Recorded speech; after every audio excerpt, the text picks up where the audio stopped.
It is one of the least known stories in American history.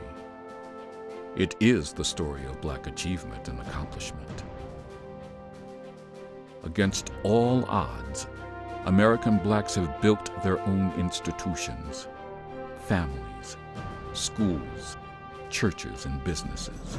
Against all odds, American Blacks have created great art and science, fought heroically in every American war.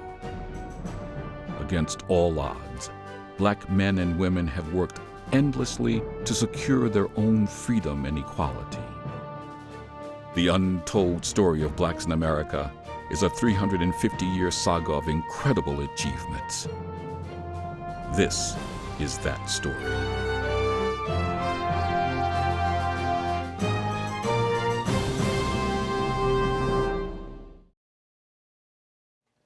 Hello, I'm Dr. Alphonse Keasley, and welcome to the 9th episode of the History of Black Achievement in America.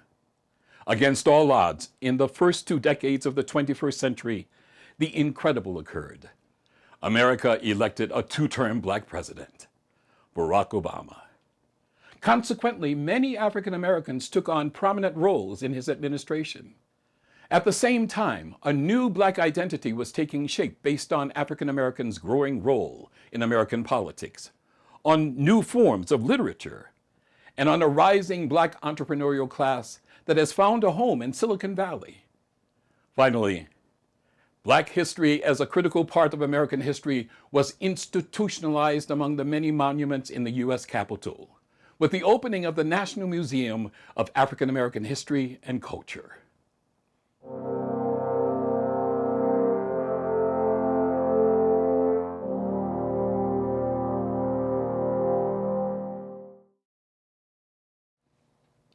Barack Obama's historic rise to the American presidency demonstrated, without a doubt, that a Black person could handle the toughest job in the world.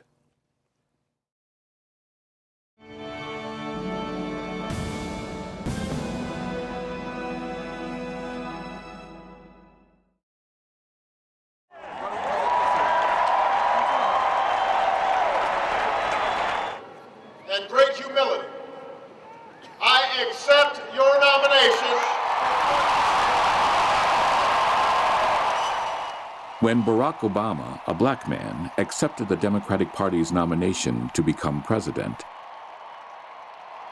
and later, in a landslide victory, became the president-elect of the United States, something in America fundamentally changed.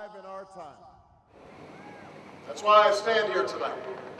Because for 232 years, at each moment when that promise was in jeopardy, ordinary men and women, students and soldiers, farmers and teachers, nurses and janitors, found the courage to keep it alive. We meet at one of those defining moments. A moment when Barack Obama's nomination was the culmination of a sea change in American society that came about faster than anyone expected. A change from a 350-year-old era when Blacks were thought of as other, as second-class citizens, to the present, when by sheer brilliance and determination, a singular man, a Black man, for the first time, would become the most admired person in the world.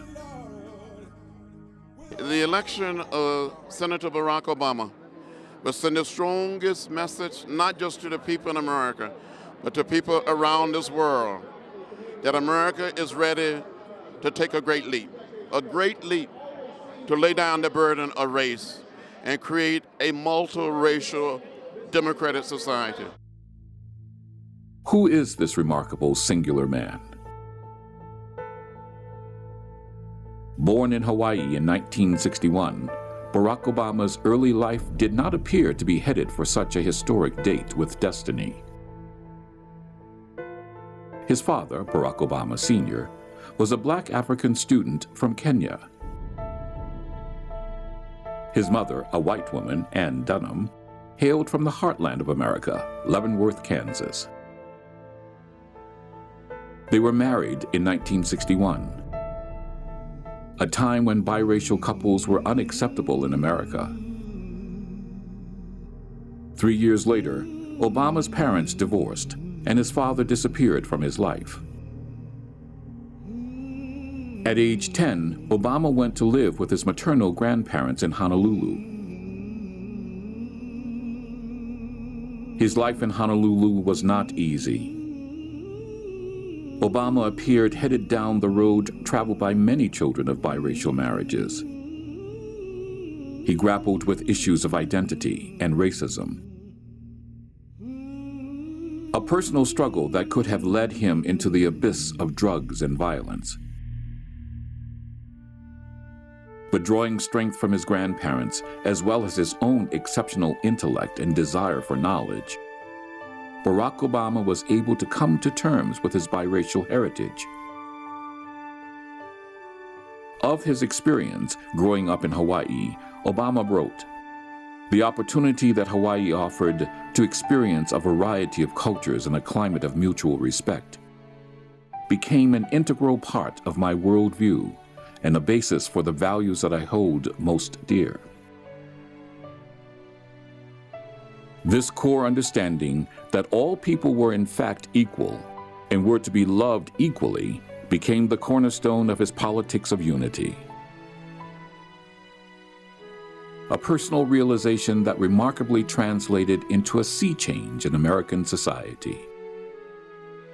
A transcendence of race as an issue for both blacks and whites, and an embrace of Martin Luther King Jr.'s "I Have a Dream" speech that all people will be equal. One day right there in Alabama, little black boys and black girls will be able to join hands with little white boys and white girls as sisters and brothers. I have a dream today. And all of God's children, black men and white men, Jews and Gentiles, Protestants and Catholics, will be able to join hands and sing in the words of the old Negro spiritual, "Free at last, free at last. Thank God Almighty, we are free at last." It was a personal triumph and worldview that would lead to making Barack Obama a leader in a new America. What remained was to make this truth a reality. His path to this reality was brilliant. Obama!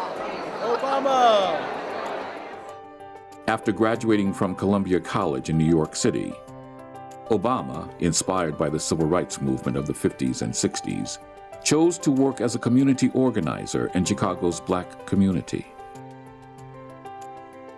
It was here that he learned the skills of organizing grassroots movements to obtain specific goals for their communities, skills that would later make his bid for the presidency successful. Here in Chicago, his remarkable rise in politics began in 1996, when he was elected as Illinois State Senator. In 2002, he gained national attention by protesting the Iraqi War, one of only 2 high-profile Democratic politicians to do so.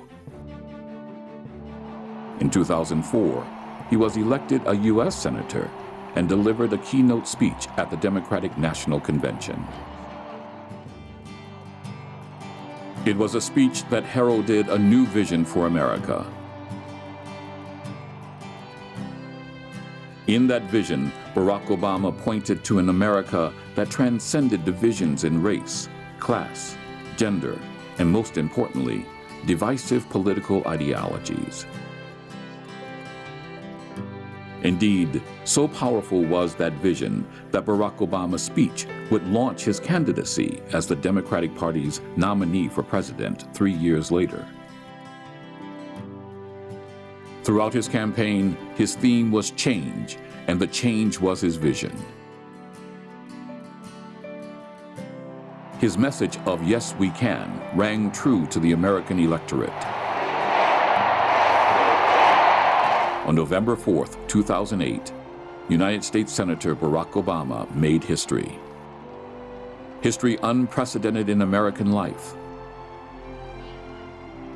Obama was swept into office by the biggest majority of voters in 18 years. It was a landslide victory that showed the 400-year journey of struggle and suffering by millions of black men and women had come to a crossroads. And now, a new page, a new chapter in American history was about to unfold as a result of this singular black man, Barack Obama.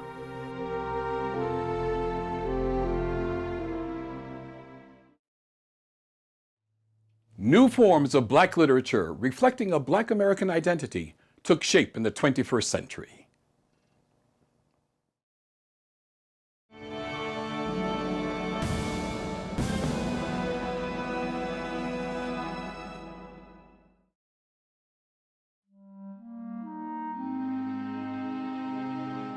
Black poet Natasha Trethewey was born on April 26, 1966, in Gulfport, Mississippi.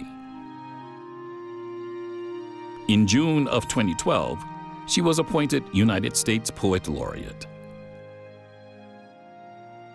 Standing on the shoulders of literary greats like Gwendolyn Brooks, Maya Angelou, and Rita Dove, Trethewey brings to African American poetry her own unique voice and experience. Natasha Trethewey is a consummate American poet, emerging from this Southern background and having experience directly with something like Hurricane Katrina and its impact upon her own family. I mean, she is at the center of a certain type of American experience, one that isn't always reflected in American letters. So I think there's something really powerful in the selection of Trethewey as our poet laureate. It's a shifting of the center of cultural gravity to the Gulf Coast at a time in which so much has been taken from the Gulf Coast.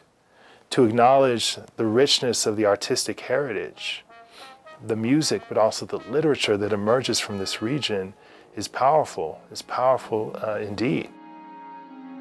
Natasha Trethewey is a true pioneer.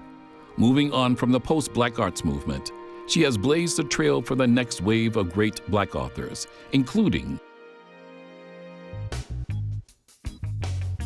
in 2012, Ayanna Mathis published her debut novel, The 12 Tribes of Hattie. Told through the eyes of one family, the book is a fictionalized account of the Great Migration of Blacks to northern cities during the first half of the 20th century.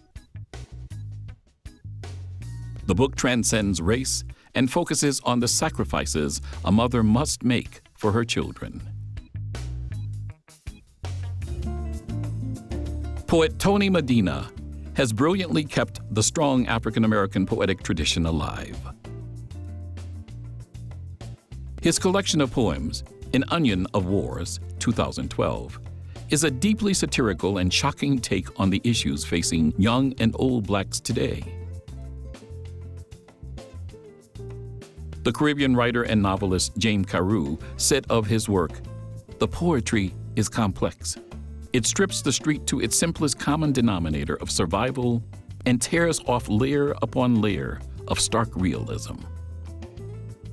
I see a combination of things happening in contemporary African American literature. You do have things like a rehearsal of older tropes and things. So the neo-slave narrative emerges as its own genre to begin to deal with slavery again from the perspective of a kind of contemporary moment, even as it's a look back at a historical reality. Then there is historical fiction that deals specifically with different moments in time in African American history. Then there is a real interesting kind of combination where you see not quite magical realism, but something like magical realism happening a lot with writers like Jessamine Ward. Then there are writers who are attempting a kind of racelessness. If you don't construct race, it doesn't exist except as this physical marker. You take the physical marker away, and what you realize is that you have these humans, fully human people, and takes away the assumption that being fully human means being white. Who knows what the future will bring to the Black literary scene? But there is no doubt that this tradition will continue to be reinvented and reinvigorated as powerful new authors emerge to take on the challenge of being Black and American in the 21st century.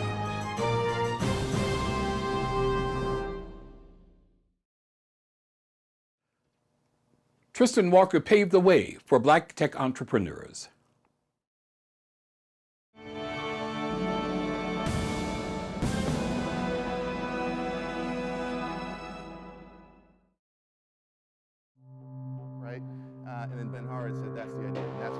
Black tech entrepreneur Tristan Walker left Wall Street for Silicon Valley with one goal in mind. He said, "I saw that there were other 24-year-olds not only making millions of dollars, but also fundamentally changing the world. I knew I wanted to be part of that, and I tried everything I could to be part of it." I grew up Queens, New York, born and raised. Pretty humble beginnings, the whole rose that grew from concrete story, right? Grew up projects, welfare family, all that stuff. I realized early in life I had one goal in life, right? And that was to get as wealthy as possible, as quickly as possible, right? I said, there's no way I'm gonna come back to this. I wanna figure it out. I realized that there are 3 ways to do it, right? The first way was to be an actor or an athlete, right? And that didn't work out for me too well at all. The second way was to work on Wall Street. I had the good fortune to work on Wall Street, only to realize that I hated it. It was the worst 2 years of my entire life. I was the victim of bad culture and realized that in order to kind of reach my potential, I really wanted to be the creator of great cultures. So man, I was like 20 years old and I was like, God, I'm stuck, right? And the only other thing that I could realize I could do to kind of get to that goal was entrepreneurship. The day I came to that realization, I said, okay, here's Wall Street. I want to get as far away from this place figuratively and literally as possible. I applied to Stanford Business School. I was like, Atlantic Ocean, Pacific Ocean, makes a hell of a lot of sense. Fortunately, I got in, came here and realized that Silicon Valley existed. After graduating from Stanford Business School, Walker started his successful rise through the often insular world of Silicon Valley.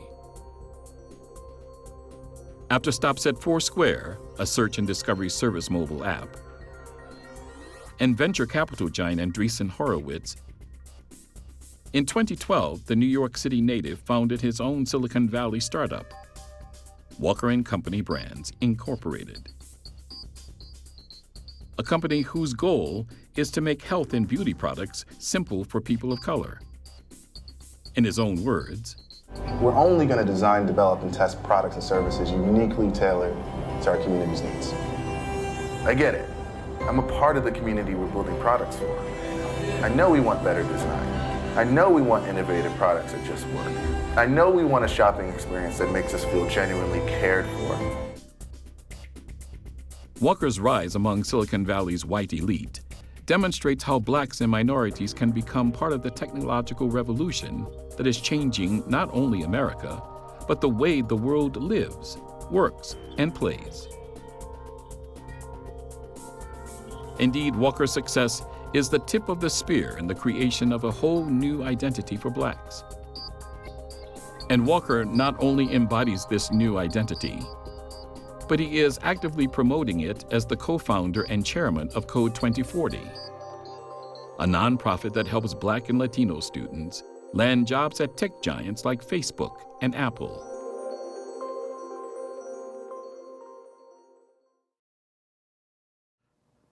The next 2 stories recount the enormous achievements and contributions Blacks have made to the nation.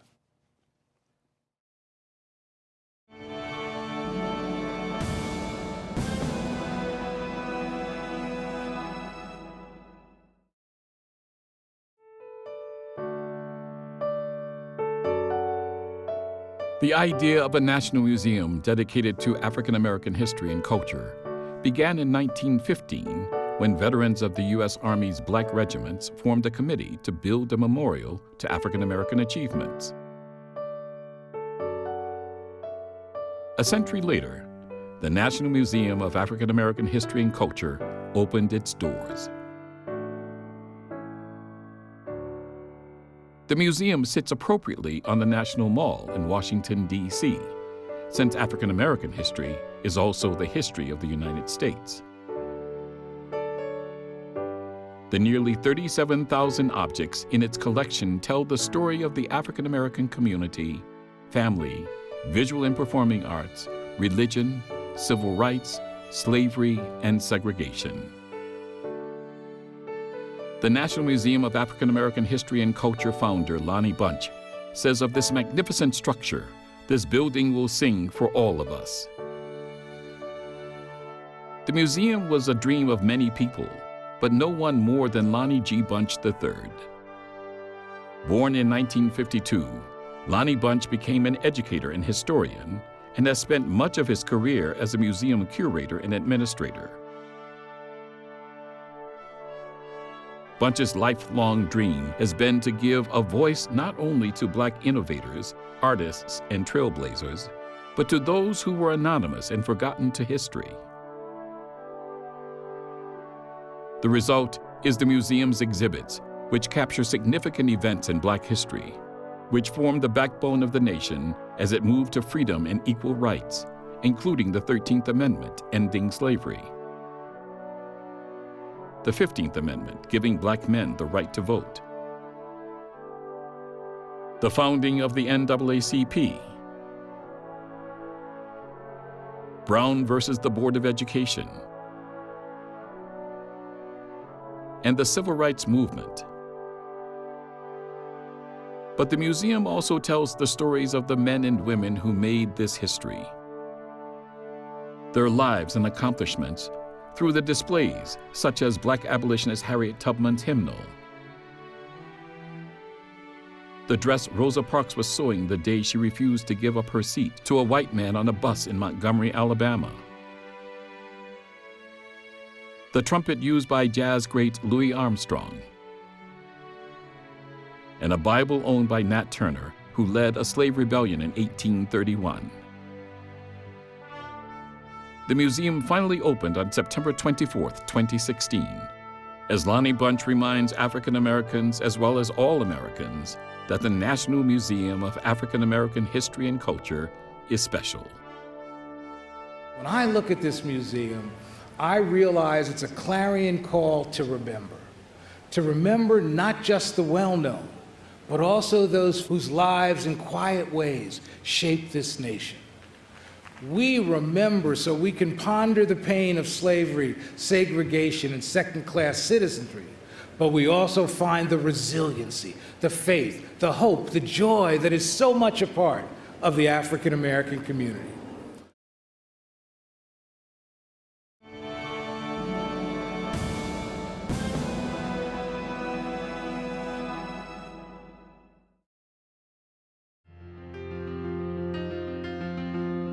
Katherine Johnson, Mary Jackson, and Dorothy Vaughan.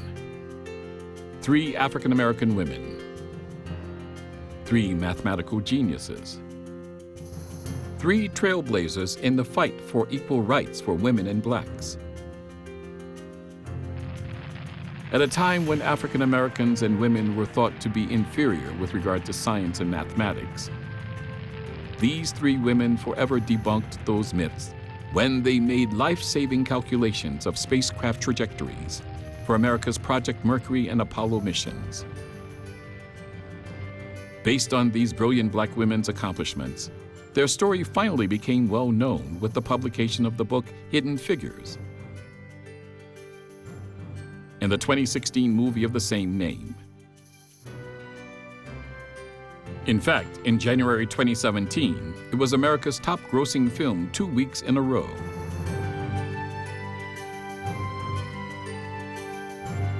Katherine Johnson was born in White Silver Springs, West Virginia. A whiz kid, she graduated college at 18. In 1953, she landed a job with NASA at the Langley Research Center. It was here that her brilliance with analytical geometry would save American lives in the US-Soviet Union space race. She calculated the trajectory of Alan Shepard's groundbreaking flight into space in 1961. And John Glenn personally requested she recheck the computer's calculations for the first orbital flight a year later. Johnson earned the Presidential Medal of Freedom in 2015. And in 2016, NASA dedicated the Katherine G. Johnson Computational Research Facility in her honor. Born in 1921, Mary Jackson earned bachelor's degrees in mathematics and physical science from the Hampton Institute. She started out at NASA as a research mathematician at the Langley Research Center and worked her way up to be an aerospace engineer, becoming the first Black and first woman engineer at NASA. Dorothy Vaughan was a genius mathematician and computer programmer at NASA for 28 years, specializing in flight paths and Fortran computer programming. Dorothy Vaughan was born in Missouri in 1910, graduated high school at 15, and college 4 years later. She went to work for NASA in 1943 when it was known as the National Advisory Committee for Aeronautics, NACA, and became the first Black supervisor at the agency. Vaughan became proficient in programming languages and contributed to the American space efforts through her work on the Scout Launch Vehicle program. The mathematical, engineering, and computer skills of Katherine Johnson, Mary Jackson, and Dorothy Vaughan put the U.S. in the lead of the 1960 space race with the Russians and enabled America to be the first to land a man on the moon in 1969. By the time the three women retired, they had influenced every NASA program from Mercury to the Space Shuttle. Roger, roll.